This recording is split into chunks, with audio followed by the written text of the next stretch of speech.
안녕하세요 여러분, 백영기 목사입니다. 오늘 또 여러분들과 함께 창세기 40장 살펴보겠습니다. 창세기 40장과 41장은 두 가지 꿈 이야기가 나옵니다. 꿈, 41장에도 역시 꿈 이야기가 나옵니다. 40장에서는 무슨 꿈 이야기가 나오냐? 요셉이 감옥에서 있었던 꿈 이야기, 꿈 해석이 있죠. 그 다음에 41장에서는 바로왕의 꿈 이야기 나옵니다. 그러면 40장에 있었던 감옥에서 있었던 꿈 이야기는 뭘까요? 요셉이 감옥에 갇혔어요. 왜 갇혔죠? 어제 보십시오. 어제 보셔서 오늘 갇혔는데 갇혔을 때 두 명의 특이한 사람을 만나게 됩니다. 이 두 명의 특이한 사람이 누구냐? 바로 임금님, 바로 왕을 섬기는 술 맡은 자와 떡 맡은 자가 범죄를 해서 감옥에 왔다라고 합니다. 무슨 범죄인지 모르겠습니다. 그러나 범죄를 해서 감옥에 왔는데 이 술 맡은 자와 떡 맡은 자가 똑같이 꿈을 꿉니다. 근데 이 꿈을 해석해 주는 사람이 없어가지고 힘들어해요. 술 맡은 자의 꿈은 뭐였습니까? 술 맡은 자의 꿈은 포도나무가 있는데 포도나무의 가지가 3개 있었어요. 격가지가 3개 있었는데 그 중에 그거를 짜서 바로에게 줬어요.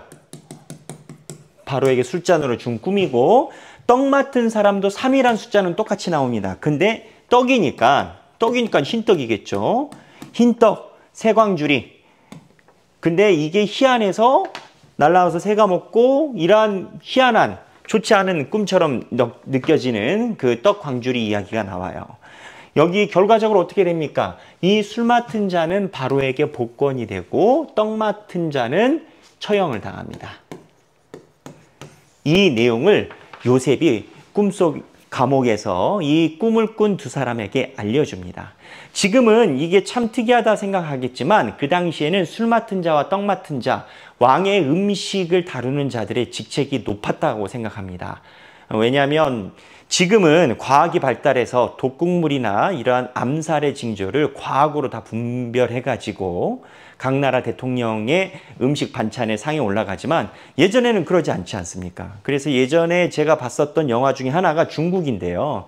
영화 제목이 갑자기 생각이 안 나는데 마지막 황제였던 것 같습니다. 거기 보면 왕의 음식을 한 명이 서가지고 왕한테 가기 전에 다 젓가락으로 집어먹습니다. 왜 집어먹냐? 혹시 독극물이 있으면 자기가 먼저 죽는 거죠. 그랬더니 서양에서 갔었던 사람이 그 왕에게 저 사람은 누군데 반찬이 올라오기 전에 저렇게 다 집어먹고 있습니까? 했더니 그 왕이 그 얘기를 합니다. 저 사람은 참 용감한 사람이다. 나한테 오는 음식을 독극물이 있는지 먼저 어떻게 보면 임상실험 대상으로 저렇게 평생을 산다. 그렇게 얘기했던 멘트가 저는 기억이 납니다. 제가 직접 그 영화의 그 장면을 봤습니다. 그러니까 우리는 술떡 이야기 나오니까 아유 술이랑 떡 맡은 관원이 뭐 얼마나 되겠냐 싶지만 그 시대에는 술과 떡, 왕의 음식물을 다루는 사람은 가장 총애를 받고 왕이 가장 신뢰할 수 있는 사람이 되었다라는 겁니다. 그런 사람을 요셉이 감옥에서 만나게 된 거예요. 우연히 감옥에서 만나게 됐는데 이 두 사람의 꿈을 요셉이 해석을 해주기로 했는데 맞은 겁니다. 그때 요셉이 이 사람에게 부탁을 합니다. 술 맡은 사람에게 밖에 나가면 나를 기억해 주시오. 나를 기억해 달라. 나를 풀어달라. 이런 이야기를 합니다. 요셉이. 누구에게? 술 나갈 거니까. 그랬더니 이 술 맡은 관원이 뭐라고 하죠? 네, 기억해 줄게요. 이렇게 얘기를 하지만 기억을 못해요. 못하고 시간이 흘러서 41장으로 넘어갑니다. 41장에 바로가 또 꿈을 꿔요. 지금 이 술 맡은 관원은 요셉과 했었던 이야기는 까먹고 있는 상태입니다. 까먹고 시간이 꽤 갔어요. 얼마나 갔는지 모르겠어요. 그런데 여기서 바로가 꿈을 꿉니다. 일곱 암소 나타나요. 그리고 또 일곱 암소가 나타나요. 첫 번째 꿈이 암소 꿈이에요. 이 암소의 차이가 뭡니까? 살찐 암소 7개. 반대편은 파리한 암소라고 얘기를 하지만 옛날에 제가 봤었던 성경은 삐쩍 마른 소 뭐 이렇게 표현됐었던 것 같은데 파리한 암소 이렇게 표현되어 있습니다. 현재 개정에서는. 특징이 뭡니까? 마른 파리한 암소 7마리가 살찐 암소를 다 잡아먹어요. 두 번째는 7 이삭이 나와요. 7 이삭이 어떻게 해요? 충실했어요. 알곡이 좋다 이거죠. 근데 동풍이 불어서 다시 일곱 이삭이 나왔는데 그 일곱 이삭이 어땠어요? 말랐어요. 마른 일곱 이삭이 나왔어요. 근데 이 마른 일곱 이삭이 충실한 일곱 이삭을 삼켜버려요. 일곱 이삭을 삼켜버려요. 바로가 이 얘기를 듣고 나서 굉장히 이 꿈을 꾸고 나서 혼란에 빠지죠. 그래서 이 꿈을 해석할 수 있는 사람 누가 있냐 했는데 못 찾아요. 그때 술 맡은 관원이 옆에서 요셉이 있었지 라고 바로에게 요셉을 소개를 합니다. 그리고 요셉이 이 꿈을 해석해주고 나서 뭐라고 얘기를 하죠? 7년의 풍년이 있고 그 다음에 흉년이 있으니 나라를 잘 운영하셔야 됩니다 라고 했더니 바로가 땅을 치며 이런 명쾌한 해석이 어딨냐. 근데 운영을 누가 잘할까 상의를 하다가 주변에 있는 사람들과 함께 요셉 그럼 네가 운영해봐라. 그래서 요셉이 총리가 됩니다. 몇 세의 총리가 될까요? 몇 세? 요셉 나이 나옵니다.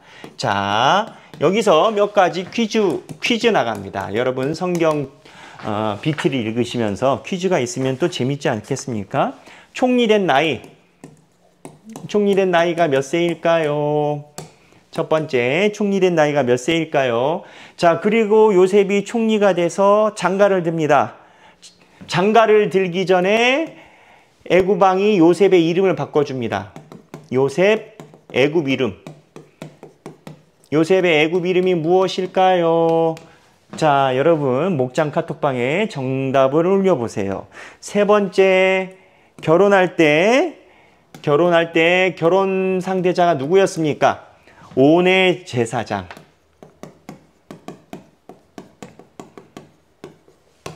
자, 성경에 보면은 요셉이 결혼할 때 그 결혼하셨던 장인어른이죠. 장인어른에 대해서 나오는데 온의 제사장의 딸과 결혼했습니다. 이 딸의 이름이 뭘까요? 딸의 이름 한번 맞춰보시고요. 그 다음에 가장 중요한 거 네 번째 퀴즈. 요셉 두 아들이 나옵니다. 요셉이 이제 아이를 낳았어요. 제사장의 딸과 결혼해서 아이를 낳았죠. 두 아들 이름이 뭘까요? 성경에 나옵니다. 오늘 본문에. 이 두 아들 이름이 왜 중요하냐? 이스라엘 12지파 중에 이 두 아들 이름이 12지파의 이름입니다. 요셉의 이름으로 지파가 있지 않고 요셉은 두 분깃을 가져가서 두 아들의 이름으로. 이 두 아들의 이름이 무엇일까요? 성경 읽기에서 한번 찾아보시기 바랍니다. 근데 오늘 성경 읽기에서 우리가 한번 해석이라기보다는 생각해 볼 문제가 있습니다. 자, 여러분 생각해 볼 문제가 뭡니까? 꿈 이야기입니다. 꿈. 성경에서는 지금 요셉이 오늘 본문에 보면 40장과 41장에 꿈 가지고 하나님의 일이 진행이 됩니다.